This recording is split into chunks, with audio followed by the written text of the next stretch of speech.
Welcome back. എന്തെല്ലാം വിശേഷം? എല്ലാവർക്കും സുഖമല്ലേ? അൽഹംദുലില്ലാ നമ്മളും അങ്ങനെ പോകുന്നുണ്ട് കേട്ടോ, സുഖമായിരിക്കുന്നുണ്ട്.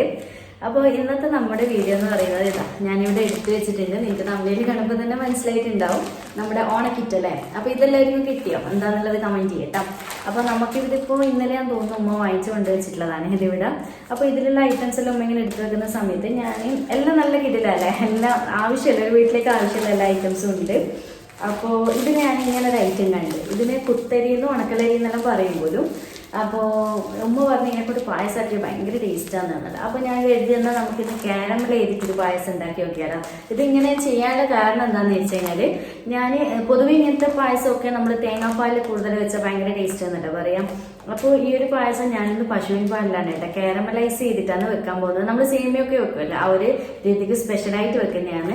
അപ്പോൾ ഇങ്ങനെ വെക്കാൻ എന്താ കാരണം എന്ന് വെച്ച് കഴിഞ്ഞാൽ, നമ്മളിപ്പോൾ നമ്മുടെ ചാനലിൽ തേങ്ങാപ്പാൽ വെച്ചിട്ടുള്ള പായസമൊക്കെ ഇട്ട് കഴിഞ്ഞാൽ കുറേ ബിഗിനേഴ്സാന്ന് തോന്നുന്നുണ്ട് കമൻറ്റ് ചെയ്യും ഭയങ്കര സങ്കടമാണ്, നമുക്ക് ഭയങ്കര മടിയാണ്, പായസം ഇഷ്ടമാണ് പക്ഷെ തേങ്ങാപ്പാൽ എടുക്കാൻ ഭയങ്കര മടിയാണെന്നുള്ളത്.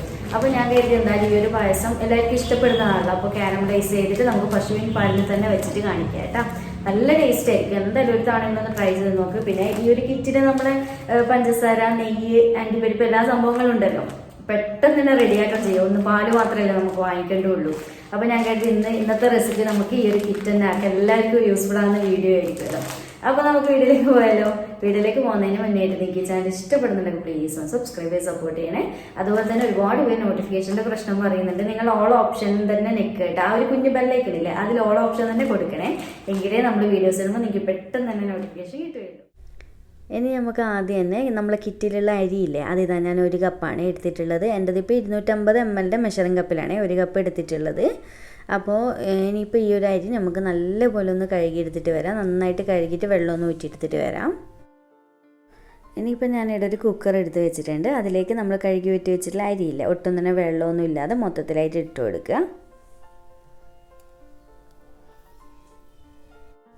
ഇനി ഇതിലേക്ക് വെള്ളം ഒഴിച്ച് കൊടുക്കണം. അപ്പോൾ നമ്മളിപ്പോൾ 1 കപ്പ് അരിയല്ല എടുത്തിട്ടുള്ളത്, അതുകൊണ്ട് തന്നെ 3 കപ്പ് വെള്ളമാണ് ഞാൻ ഒഴിക്കുന്നത്. അത് കറക്റ്റ് അളവാണ് കേട്ടോ. അഥവാ വെള്ളത്തിൻ്റെ അളവിൽ കുറച്ച് കൂടിപ്പോയി എന്ന് വെച്ച് പ്രശ്നമൊന്നുമില്ല, കുറയാതിരിക്കുക. എന്താണെന്ന് വെച്ച് കഴിഞ്ഞാൽ വേവുന്ന സമയത്ത് പിന്നെ അടിയിൽ പിടിക്കാനൊക്കെ ചാൻസ് ഉണ്ട്, വെള്ളം വറ്റിപ്പോയിട്ട്. അപ്പോൾ എന്നിട്ട് ഇതുപോലെ നന്നായിട്ടൊന്ന് മിക്സ് ആക്കുക. എന്നിട്ട് നമുക്കിതുപോലെ കുക്കർ അടച്ച് വെച്ച് കൊടുക്കുക. ഇനിയിപ്പോൾ ഒന്ന് പെട്ടെന്ന് തന്നെ വേവിച്ചെടുക്കുക, വേറെ ഉപ്പ് കാര്യങ്ങളൊന്നും ഇടണ്ട കേട്ടോ. നോർമൽ വേവിക്കുന്ന പോലെ വേവിച്ചെടുത്താൽ മതി, ഒരു 4 വിസിൽ വെച്ചിട്ട് വേവിച്ചെടുത്താൽ മതി, അപ്പോൾ തന്നെ നല്ല സോഫ്റ്റ് ആയിക്കോളും. അപ്പോൾ ഞാൻ ഇതുപോലെ സ്റ്റൗ ഓൺ ചെയ്തിട്ട് വെച്ച് കൊടുക്കുന്നുണ്ട്.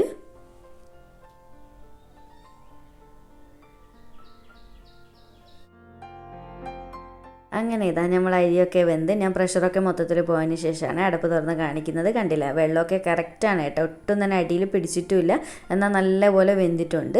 അപ്പോൾ വെള്ളത്തിൻ്റെ അളവൊന്നും ശ്രദ്ധിക്കുക, കൂടിക്കഴിഞ്ഞാൽ കുഴപ്പമൊന്നുമില്ല, കാരണം നമുക്ക് പായസത്തിൽ നിന്ന് വറ്റിച്ചെടുക്കാമല്ലോ. പക്ഷെ ഒട്ടും തന്നെ കുറയണ്ട. ഇതിപ്പോൾ കണ്ടില്ല, നിങ്ങൾക്ക് കറക്റ്റ് ടെക്സ്ചറിൽ കിട്ടുകയും ചെയ്തിന്, എന്നാലൊട്ടും അടിക്കും പിടിച്ചിട്ടില്ല, ഒന്നുമില്ല. ഇത്രയും മതി. ഇനി ഇതൊരു സൈഡിലേക്ക് മാറ്റി വെക്കാം, നമുക്ക് പെട്ടെന്ന് തന്നെ പായസം റെഡിയാക്കാൻ വേണ്ടി തുടങ്ങാം. ഞാനിവിടെ പഞ്ചസാര കാരമൽ ചെയ്തിട്ടാണ് പായസം ഉണ്ടാക്കാൻ വേണ്ടി പോകുന്നത്. അപ്പോൾ ഇതുപോലെ ഒരു പാൻ എടുത്തിട്ട് അതിലേക്ക് 1/2 കപ്പ് അളവിൽ പഞ്ചസാര ചേർത്തിട്ടുണ്ട്. അപ്പോൾ നമുക്ക് ടോട്ടൽ 1 കപ്പ് അരിയല്ലേ എടുത്തിട്ടില്ല, അതുകൊണ്ട് തന്നെ 1 കപ്പ് പഞ്ചസാര വേണം. പായസം ആകുമ്പോൾ അത്യാവശ്യം മധുരം വേണമല്ലോ. പക്ഷേ ഞാനിപ്പോൾ ഇതിൽ കണ്ടൻസ്ഡ് മിൽക്ക് ചേർക്കുന്നത് കൊണ്ട് തന്നെ 1/2 കപ്പ് പഞ്ചസാരയും 1/2 കപ്പ് കണ്ടൻസ്ഡ് മിൽക്കാണ് ചേർക്കുന്നത്. അപ്പം പഞ്ചസാര ആദ്യം തന്നെ ഇതുപോലൊരു പാനിലേക്ക് ഇട്ട് കൊടുത്തിട്ട് പിന്നീട് ഇതിൽ വെള്ളമോ കാര്യങ്ങളോ ഒന്നും ഒഴിക്കേണ്ട. ഇത് നന്നായിട്ട് പഞ്ചസാര ചൂടായി വരുന്ന സമയത്ത് തന്നെ ചെറുതായിട്ട് കളറ് മാറി തുടങ്ങും, മെൽട്ടായിട്ട് വരും ഓട്ടോമാറ്റിക് തന്നെ കേട്ടോ. ആ ഒരു ടൈമിൽ മാത്രം ഒന്ന് ഇളക്കി കൊടുത്താൽ മതി. അപ്പോൾ ഇപ്പോൾ നിങ്ങൾക്ക് കാണുമ്പോൾ തന്നെ മനസ്സിലാകുന്നുണ്ടാവും, കണ്ടില്ലേ പഞ്ചസാരയൊക്കെ മിഡിൽ നിന്നൊക്കെ അത്യാവശ്യം കളറ് മാറിയിട്ടും വന്നിട്ടുണ്ട്, മെൽട്ടാവാൻ തുടങ്ങിയിട്ടുണ്ട്. ആ ഒരു ടൈമിൽ ജസ്റ്റ് ഒന്ന് ഇതുപോലെ ഒന്ന് ഇളക്കിയിട്ട് മെൽറ്റ് ചെയ്തെടുക്കുക. അപ്പോൾ ഫ്ലെയിം ലോ ടു മീഡിയത്തിൽ വെച്ചാൽ മതി കേട്ടോ, ലോൻ്റെ കുറച്ച് മുകളിലായിട്ട് വെച്ചാൽ മതി, കാരണം അല്ലെങ്കിൽ പഞ്ചസാര മൊത്തത്തിൽ കരിയിട്ട് ആ ഒരു കരിവ് ഫ്ലേവർ വരും. അപ്പോൾ കാരമലിൻ്റെ നല്ലൊരു ഫ്ലേവർ വരണമെങ്കിൽ ഇങ്ങനെ തന്നെ സമയം എടുത്തിട്ട് മെൽറ്റ് ചെയ്തെടുക്കുക കേട്ടോ. അപ്പോൾ ഞാനൊന്ന് ഇതുപോലെ ഒന്ന് മൊത്തത്തിൽ മെൽറ്റ് ചെയ്തെടുക്കട്ടെ. അപ്പോൾ ഇതുപോലെ നന്നായിട്ട് മെൽറ്റായതിന് ശേഷം ഞാൻ ഏകദേശം ഒരു 1/4 കപ്പ് അളവിൽ തിളച്ച വെള്ളമാണ് ഒഴിച്ചു കൊടുക്കുന്നത്. അപ്പോൾ ഒഴിക്കുമ്പോൾ പ്രത്യേകം ശ്രദ്ധിക്കുക, കുറച്ചൊന്ന് പൊക്കി വെച്ചിട്ട് നമ്മളെന്താ കയ്യിൽ തട്ടാത്ത രീതിയിൽ ഒഴിക്കുക കേട്ടോ, എന്താണെന്ന് വെച്ചാൽ കയ്യിൽ പെട്ടെന്ന് തെറിക്കാൻ ചാൻസ് ഉണ്ട്. എന്നിട്ട് ഫ്ലെയിം കുറച്ച് വെച്ചിട്ട് ഒഴിക്കുകയും വേണം, വെള്ളം നന്നായിട്ട് കെയർ ചെയ്തണേ. അപ്പോൾ ഇതുപോലെ എന്നിട്ട് കണ്ടിന്യൂസ് ആയിട്ട് ഇളക്കി കൊടുക്കുക. അപ്പോൾ ഇളക്കി കൊടുക്കുമ്പോൾ ഇതുപോലെ കട്ട കെട്ടിയ പോലെ ഉണ്ടാവും നമ്മുടെ പഞ്ചസാര കാരമലൈസ് ചെയ്തത്. പക്ഷേ അത് ടെൻഷൻ ആവണ്ട കേട്ടോ, അതിൽ നന്നായിട്ട് ചൂട് തട്ടുന്ന സമയത്ത് മൊത്തത്തിൽ അങ്ങ് മെൽട്ടായിക്കോളും. അപ്പോൾ ഇതുപോലെ മൊത്തത്തിൽ അങ്ങ് മെൽട്ടായതിന് ശേഷം ഞാൻ ഇതിലേക്ക് പാൽ ഒഴിച്ച് കൊടുക്കുന്നുണ്ട്. അപ്പോൾ ഞാൻ എടുത്തിട്ടുള്ളത് 1 ലിറ്റർ, അതായത് 2 പാക്കറ്റ് പാൽ മൊത്തത്തിൽ എടുത്തിട്ടാണ് ഒഴിച്ച് കൊടുക്കുന്നത്. പാലൊഴിച്ചിട്ട് ഇതുപോലെ നന്നായിട്ടൊന്നങ്ങ് മിക്സ് ചെയ്യുക. നിങ്ങൾക്ക് കാണുമ്പോൾ തന്നെ മനസ്സിലാവും ചെറുതായിട്ടൊന്ന് കളർ മാറി കണ്ടില്ലേ. പക്ഷേ ഓവർ കളർ മാറില്ല. കാരണം എന്താണെന്ന് വെച്ച് കഴിഞ്ഞാൽ നമ്മളിത് പഞ്ചസാര പകുതി മിൽക്ക് മെയ്ഡ് പകുതിയല്ലേ ചേർക്കുന്നത്. അപ്പോൾ നിങ്ങൾ മൊത്തത്തിൽ 1 കപ്പ് പഞ്ചസാര എടുത്തിട്ട് ചെയ്യുന്നുണ്ട്, കാരമൽ ചെയ്യുന്നതെന്നുണ്ടെങ്കിൽ നന്നായിട്ട് തന്നെ കളർ മാറും കേട്ടോ. ലൈറ്റൊരു ഗോൾഡൻ ബ്രൗൺ ഷെയ്ഡായിട്ട് മാറുമേ. അത് നിങ്ങൾ ഇഷ്ടംപോലെ ചെയ്യാം. ഇനിയിപ്പോൾ ഇതിലേക്ക് നമ്മൾ നേരത്തെ വേവിച്ച് വെച്ചിട്ടുള്ള അരിയില്ലേ, അത് മൊത്തത്തിലായിട്ട് ഈ ഒരു ടൈമിൽ തന്നെ ഇട്ട് കൊടുക്കുക കേട്ടോ. ഈ ഒരു പായസം എന്ന് പറഞ്ഞാൽ ഭയങ്കര സിമ്പിൾ. എന്താണെന്ന് വെച്ചാൽ ഒരുപാട് പണിയൊന്നുമില്ല. എല്ലാം ഒന്നിച്ചങ്ങ് ഇട്ടിട്ട് നന്നായിട്ട് അങ്ങ് പതിപ്പിച്ചെടുത്താൽ മതി. നമ്മൾ സേമിയൊക്കെ വെക്കുന്നുണ്ടല്ലോ, അത്രയേ പണിയുള്ളൂ. അപ്പോൾ ഇതാ വേവിച്ച് വെച്ചിട്ടുള്ള അരിയും അങ്ങ് ഇട്ട് കൊടുക്കുന്നുണ്ട്, മൊത്തത്തിൽ തന്നെ ഇട്ട് കൊടുക്കുന്നുണ്ട്. എന്നിട്ട് ഇതിലേക്ക് 1 കപ്പ് അളവിൽ വെള്ളവും കൂടി ചേർക്കുന്നുണ്ട്. അപ്പോൾ നമ്മളിപ്പോൾ നേരത്തെ 3/4 കപ്പ് ഒഴിച്ചല്ലോ കാരമലൈസ് ചെയ്യുന്ന സമയത്ത്, ഇപ്പോൾ 1 കപ്പ് ഒഴിച്ച് ഏകദേശം ടോട്ടൽ 1.25 കപ്പോളം ഒഴിച്ചിട്ടുണ്ട്. അപ്പോൾ പായസം വെക്കുമ്പോൾ മൊത്തത്തിൽ അങ്ങനെ ഫുള്ള് പാലാക്കിയിട്ട് എടുക്കണ്ട കേട്ടോ, കുറച്ച് വെള്ളം ചേർക്കണം. അല്ലെങ്കിൽ ആ ഒരു പാലിൻ്റെ ടേസ്റ്റ് തന്നെ മുന്നിൽ നിൽക്കും, പായസത്തിൻ്റെ രുചിയായിട്ട് അത് മാറില്ല.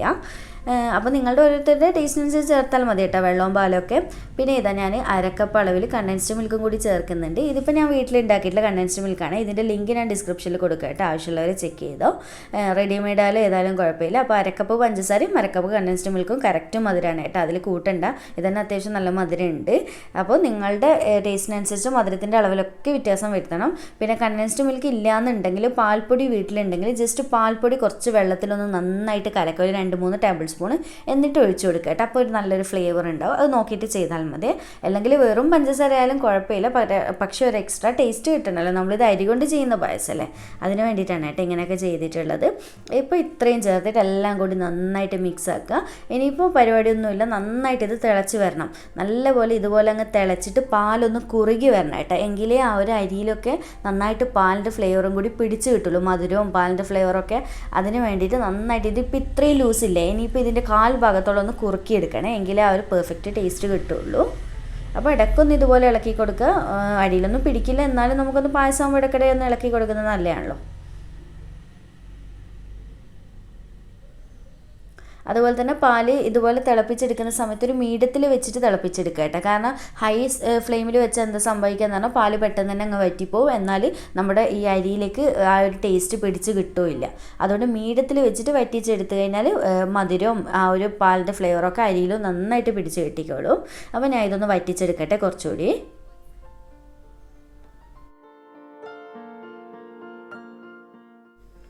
അപ്പോൾ ഇതുപോലെ കുറച്ചൊന്ന് കുറുകി സെറ്റായി വരുന്ന ടൈമിൽ ഞാൻ ഇതിലേക്ക് ഒരല്പം ഉപ്പ് ചേർക്കുന്നുണ്ട്, നമ്മുടെ മധുരമൊക്കെ ഒന്ന് ബാലൻസ് ചെയ്ത് ടേസ്റ്റ് വരാൻ വേണ്ടിയിട്ട്. അപ്പോൾ ഉപ്പ് ചേർക്കുമ്പോൾ ഒരുപാട് വേണ്ട കേട്ടോ, കാരണം നോക്കിയിട്ട് ചേർത്താൽ മതി. എന്നിട്ട് ഒന്നുകൂടി നന്നായിട്ട് അങ്ങ് മിക്സ് ചെയ്ത് കൊടുക്കാം. ഇപ്പോൾ കണ്ടില്ല, അത്യാവശ്യം നന്നായിട്ട് കുറുകി തന്നെ വന്നില്ലേ, അരിയൊക്കെ നന്നായിട്ട് തെളിഞ്ഞ് വന്നിട്ടുണ്ട്. ഇനിയിപ്പോൾ ലാസ്റ്റ് നമുക്ക് ഇതിലേക്ക് കുറച്ച് ഏലക്കാപ്പൊടിയും കൂടി ചേർത്ത് കൊടുക്കണം. നിങ്ങൾ ഫ്ലേവർ നോക്കിയിട്ട് ചേർത്ത് കൊടുത്താൽ മതി. ഞാനിപ്പോൾ ഏകദേശം 1/4 ടീസ്പൂൺ നിറയെ ചേർക്കുന്നുണ്ട്. എന്നിട്ട് ഇതുപോലെ നന്നായിട്ടൊന്നങ്ങ് മിക്സ് ചെയ്ത് കൊടുക്കുക. ഇനി ഫ്ലെയിം ഓഫാക്കി വെക്കുക. കഴിഞ്ഞിട്ട് നമ്മുടെ പായസത്തിൻ്റെ പരിപാടി റെഡിയായി. മധുരമൊക്കെ ചെക്ക് ചെയ്യണം, ആവശ്യത്തിനനുസരിച്ച് നോക്കിയിട്ടൊക്കെ ഇട്ട് കൊടുക്കുക, ഓരോരുത്തരുടെ ടേസ്റ്റിനനുസരിച്ചിട്ട്. ഇനിയിപ്പോൾ ഈ ഒരു ലൂസിൽ എന്തായാലും ഫ്ലെയിം ഓഫ് ചെയ്യണം, എങ്കിലേ നമ്മളിതിപ്പോൾ 10-15 മിനിറ്റൊക്കെ ചിലപ്പോൾ അരമണിക്കൂറൊക്കെ കഴിഞ്ഞിട്ടില്ല നമ്മളിത് സെർവ് ചെയ്ത് കഴിക്കുക. കുറച്ചൊന്ന് റെസ്റ്റ് ചെയ്യാൻ വെക്കുമല്ലോ പായസമൊക്കെ, ആ ഒരു ടൈം ആകുമ്പോഴേക്ക് നല്ലപോലെ തിക്കായിട്ട് സെറ്റ് ആയിക്കോളും കേട്ടോ. അതുകൊണ്ട് ഈ ഒരു ലൂസിൽ തന്നെ ഓഫാക്കി വെക്കുക. അങ്ങനെ നമ്മുടെ പായസമൊക്കെ ഒന്ന് സെറ്റായിട്ടുണ്ട്. ഇപ്പോൾ നിങ്ങൾക്ക് കാണുമ്പോൾ തന്നെ മനസ്സിലാവും എത്രമാത്രം കുറുകി വന്നതെന്നുള്ളത്. ഇനിയിപ്പോൾ ഞാനിത് സെർവ് ചെയ്യാൻ നേരത്താണ് കേട്ടോ ഈ അണ്ടിപ്പരിപ്പ് മുന്തിരിയൊക്കെ ഒന്ന് നെയ്യിൽ വറുത്തിടുന്നത്. നിങ്ങൾക്ക് ആദ്യമേ ചെയ്യണമെന്നുണ്ടെങ്കിൽ ചെയ്യാം. ഞാൻ വിചാരിച്ചു ഒന്ന് സെറ്റായിട്ട് അങ്ങ് ചെയ്തിട്ട് പിന്നെ അപ്പോഴും തന്നെ സെർവ് ചെയ്യാമല്ലോ, അപ്പോൾ അണ്ടിപ്പരിപ്പ് കടിക്കാനും നല്ല ടേസ്റ്റ് ആയിരിക്കുമല്ലോ. അപ്പോൾ ഞാൻ ഒരു പാനിൽ കുറച്ച് നെയ്യ് എടുത്തിട്ട് 1/2 kg ആണ് എടുത്തില്ല, അതിലേക്ക് മുന്തിരി അണ്ടിപ്പരിപ്പ് ഇതുപോലെ വറുത്തിട്ടിട്ടുണ്ട്. എന്നിട്ട് അതൊക്കെ നിങ്ങളുടെ ടേസ്റ്റിനനുസരിച്ച് ഇട്ട് കൊടുക്കുക കേട്ടോ.